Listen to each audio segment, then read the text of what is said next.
जय माता दी दोस्तों, क्या हाल है। आशा करते हैं आप सभी लोग बढ़िया होंगे। आज फिर से आप सभी का एक पावन यात्रा पर स्वागत, अभिनंदन दोस्तों। तो आज हम लोग दर्शन करने वाले माँ के फिर से एक शक्तिपीठ के मैहर देवी, जहाँ पर कहा जाता है माता रानी का हार यहाँ पर गिरा था। तो इसलिए आज हम लोग दर्शन करने वाले मैहर देवी, जो कि एमपी मध्य प्रदेश में यह स्थान स्थित है, जो कि मैहर नाम से प्रसिद्ध है। और अब तो एक नया जिला जो है स्थापित हो चुका है। पहले तो यह सतना में आता था, लेकिन अब मैहर नाम से एक नया जिला बन चुका है। तो आज हम लोग इस यात्रा को करने वाले हैं, मैहर देवी की दर्शन यात्रा।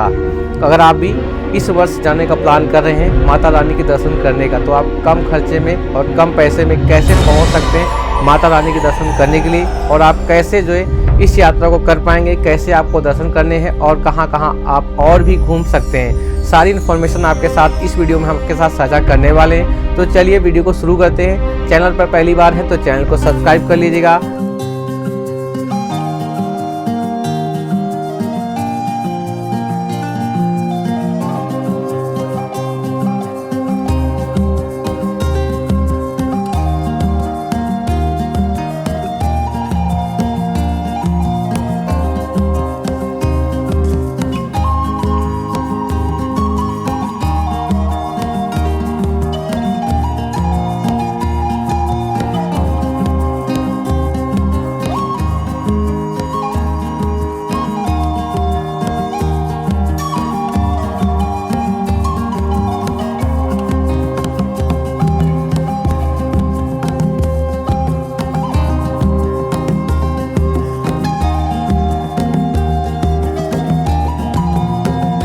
तो सबसे पहले बात आती है कि हम लोग माता रानी के दरबार पहुंचेंगे कैसे।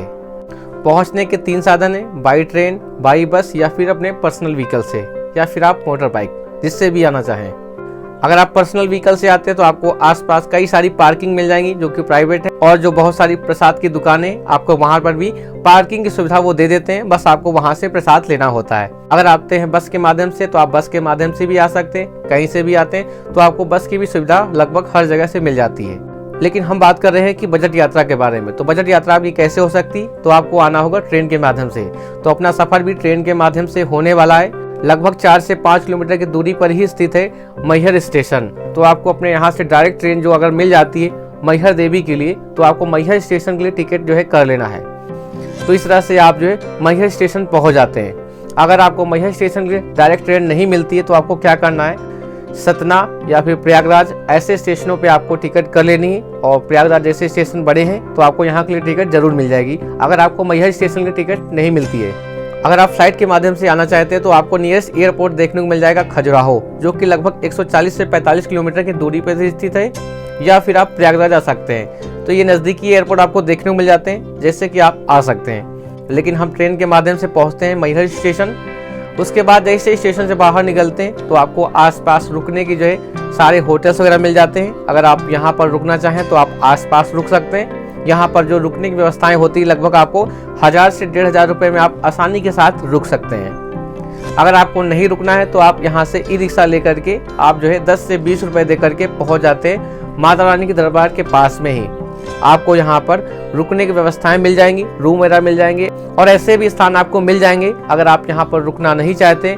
जो अधिकतर लोग करते हैं सिर्फ जो है आते हैं, दर्शन करते हैं और पूरा घूमने के बाद, दर्शन करने के बाद वापस रिटर्न चले जाते हैं। अगर आप ऐसा भी प्लान करते तो आपको नहाने धोने और फ्रेश होने की सुविधा वहाँ पर मिल जाती है, जहाँ से अगर आप प्रसाद ले लेते हैं, क्योंकि फूल प्रसाद की दुकानों पर ये सारी सुविधाएं हमें देखने को मिल जाती हैं। वह सभी जो है ये सारी सुविधाएं मुहैया करा देते हैं, और हम लोग वहाँ पर पहुँचकर फ्रेश होते हैं, नहाते धोते हैं। उसके बाद वहीं पर प्रसाद लेने के बाद आपको जो है दर्शन के लिए चले जाना है।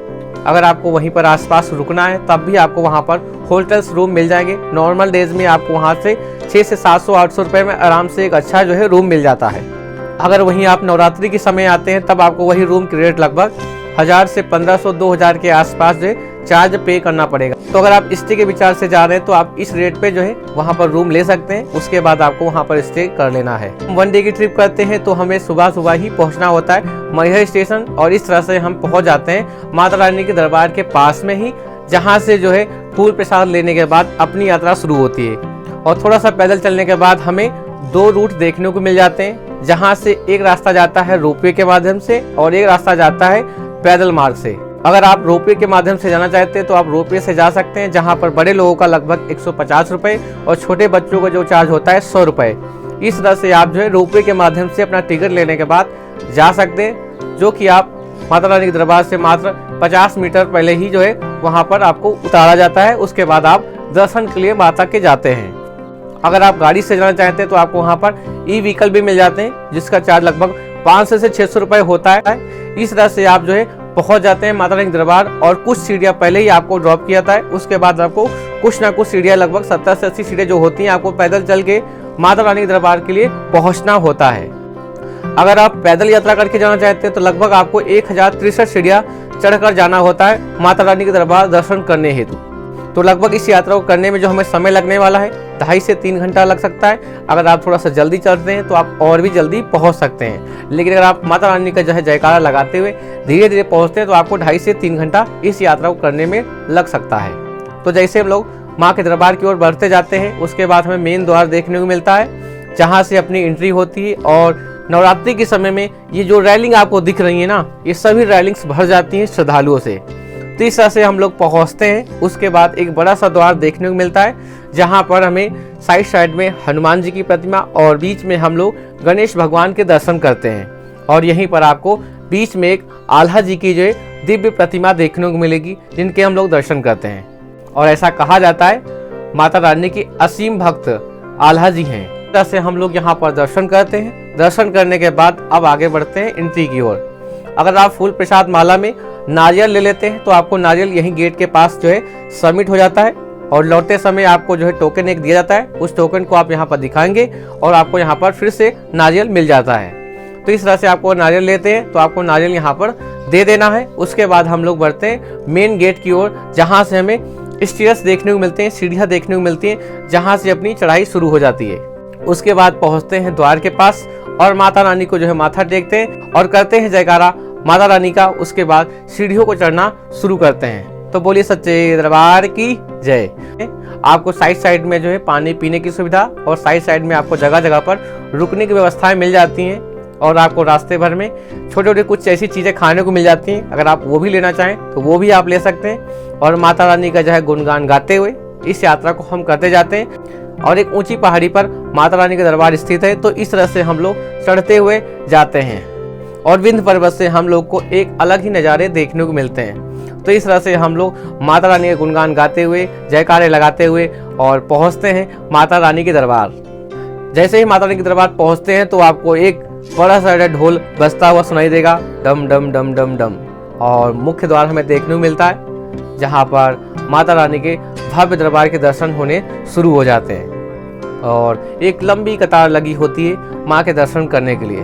तो हम लोग उस कतार में खड़े होकर के धीरे धीरे जो है प्रस्थान करते हैं माँ के दरबार की ओर।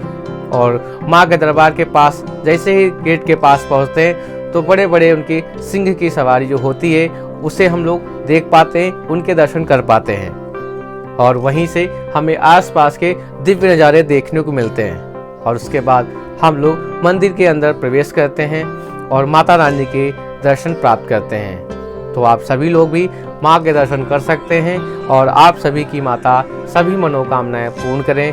तो आप सभी लोग एक बार माता रानी के दरबार आइए, बड़ा ही सच्चा दरबार है, आपकी यहाँ पर मनोकामनाएं जरूर पूर्ण होंगी। यहाँ पर पहुँचने के बाद, माँ के दर्शन करने के बाद आपको एक अलग ऊर्जा प्राप्त होगी। माँ के दर्शन करने के बाद यहाँ पर हमें और भी कई सारे छोटे बड़े मंदिर मिल जाते हैं, जहाँ पर हम दर्शन करते हैं। तो सबसे पहले आपको भैरव बाबा के दर्शन कर लेने हैं, और ऐसा माना जाता है हम जहाँ जहाँ जाते हैं माँ के दर्शन करते हैं तो भैरव बाबा के भी दर्शन हमें करने चाहिए। तो इस तरह से हम लोग दर्शन करने के बाद और भी आसपास कई सारे मंदिर हैं जहाँ पर दर्शन करते हैं। उसके बाद माता रानी के दरबार से आपको विंध्य पर्वत का बहुत ही प्यारा और खूबसूरत नज़ारा देखने को मिलता है। अब आसपास नज़ारे देखने के बाद आपको यहाँ पर एक बड़ा सा हॉल देखने को मिल जाएगा, जहाँ पर आपको श्रद्धालु बैठे हुए देखने को मिलेंगे। तो आप भी जब पहुँचते हैं माँ के दर्शन करने के लिए तो आप भी यहाँ पर कुछ समय जो है बैठकर माँ का ध्यान कर सकते हैं। तो इस तरह से हम लोग माँ के दर्शन करने के बाद वापसी करते हैं। आप चाहे तो रोपवे से आ सकते हैं या फिर आप चाहे तो पैदल आ सकते हैं। उसके बाद हम लोग जैसे ही थोड़ा सा नीचे उतरते हैं, उसके बाद हमें आल्हा उदल जो है अखाड़ा देखने को मिलता है और आल्हा तालाब देखने को मिलता है। और ऐसा शास्त्रों पुराणों में कहा जाता है कि आज भी अगर माता रानी के जब कपाट खुलते हैं सुबह सुबह, तो उसके पहले माँ के दरबार पर हमें पुष्प जो है चढ़ा हुआ मिलता है। ऐसा कहते हैं आल्हा जी अभी भी जो है आकर के यहाँ पर माँ को एक फूल जो है पुष्प अर्पित करके जो है चले जाते हैं। और ऐसा कहा जाता है माता रानी ने उन्हें अमर होने का वरदान दिया था। उसके बाद हम लोग उतर के नीचे आ जाते हैं। अब बात करते हैं आप आसपास कहाँ घूम सकते हैं। वैसे तो आपको आसपास कई सारे जो है प्लेसेस हैं, छोटे बड़े आपको देखने को मिल जाएंगे। अगर आप आल्हा उदल जो है अखाड़ा जाना चाहें तो वहाँ पर भी जा सकते हैं, आल्हा तालाब जाना चाहें वहाँ पर भी जा सकते हैं।